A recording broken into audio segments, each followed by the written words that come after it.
भारतीय योग संस्थांचा होनाजीनगर केंद्र या ठिकाणी सुरू करण्यात आलेले आहे।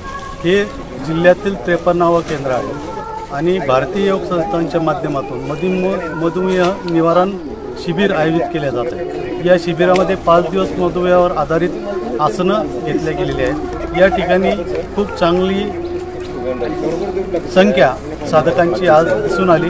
त्यासोबतच परिसरातील जास्तीत जास्त लोकांनी या भारतीय योग संस्थांच्या केंद्रामध्ये यावं यासाठी संस्थेचे उपप्रांत प्रधान आदरणीय काळवणे सरांनी सर्वांना मार्गदर्शन केलं।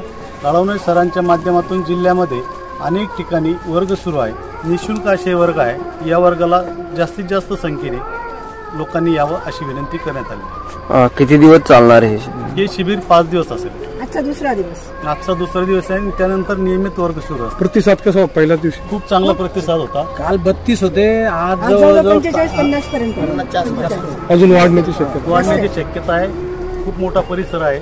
सर्वांना आता कळेल, त्यानंतर येतील। माझा योगा शिबिराला येण्याचा पहिलाच दिवस होता।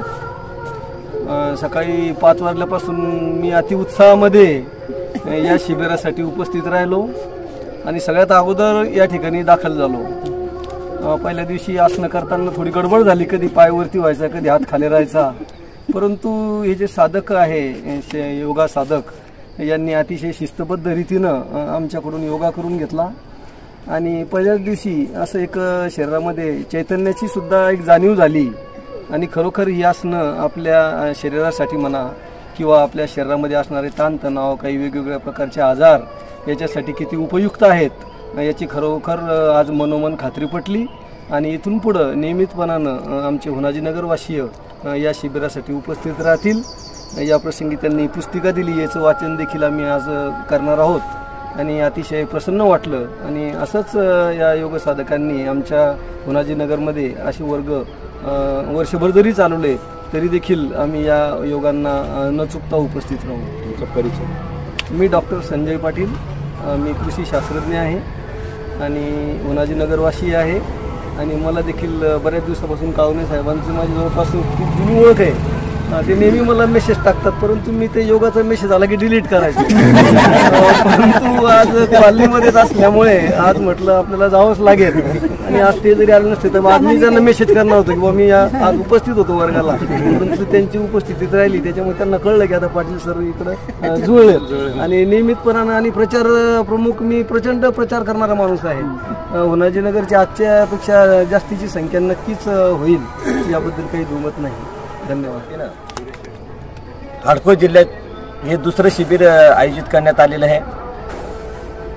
नागरिकांना शुगरची बिमारी खूप त्रास देते, त्यामुळं भारतीय योग संस्थांनी शुगरवरच शिबिर आयोजित केलेलं आहे आणि होनाजीनगरवासियांना माझी अशी विनंती आहे की या शिबिराचा जास्तीत जास्त त्यांनी लाभ घ्यावा।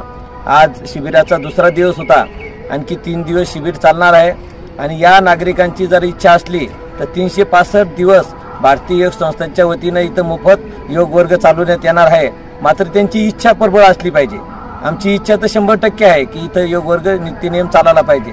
पाऊस असो, पाणी असो, वारा असो, इथं नित्यनेम 365 दिवस योग वर्ग चालणार आहे, तोही मोफत चालणार आहे। आमच्याकडं काळवणे सरांच्या नियंत्रणाखाली 200 योग शिक्षक महिला व पुरुष उपलब्ध आहे। फक्त नागरिकांनी इथं समोर येण्याची गरज आहे। त्यांच्यासाठी निरोगी ठेवण्यासाठी आम्ही कार्य करू। भारतीय योग संस्थान आणि काळवणे सरांनी असा संकल्प केलेला आहे की संभाजीनगरमधील सर्व नागरिक निरोगी आणि तणावमुक्त और रोगमुक्त झाले पाहिजे, हा आमचा संकल्प आहे। आणि या निमित्तानं असं वाटायला लागलं की इथल्या वासियांचा उत्साह बघून की हे कार्य निश्चित 100% पूर्ण होऊ शकतं। एवढं बोलून मी माझं आपलं नाव? मी सुरेश शेळके, जिल्हा प्रधान, हडको जिल्ह्यात। हडको जिल्ह्यात 8 केंद्र वेगळ्या वेगळ्या ठिकाणी चालतात, तिथेही नागरिकांनी मोठ्या संख्येने उपस्थिती असते। माझी सर्वांना विनंती आहे की तिथेही वेगवेगळ्या ठिकाणी योगाभ्यासाला या। आदरणीय डॉक्टर काळवणे सर हे आम्हाला नेहमी मार्गदर्शन करतात। त्यांच्या मार्गदर्शनाखाली हडको जिल्ह्यामध्ये जवळजवळ 8 केंद्र चालू आहे आणि शिबिर पण हे दुसरं शिबिर आहे मधुमेह रोगावर। तर आमच्या महिला जास्तीत जास्त संख्येने जॉईन होतात, परंतु पुरुष मंडळी थोडे कमी जॉईन होतात। तर आमच्या महिलांना आव्हान आहे त्यांनी योगाला रेग्युलर यावं आणि आपल्या घरच्यांना त्या प्रवृत्त करावं. आपल्या घरातले सर्व जे मेंबर आहेत त्यांना प्रवृत्त करावं यासाठी अशी मी महिलांना विनंती करेन. आपलं नाव? मी सौ शांता भोपळे, क्षेत्रप्रधान ऑडिटर्स हाऊसिंग सोसायटी.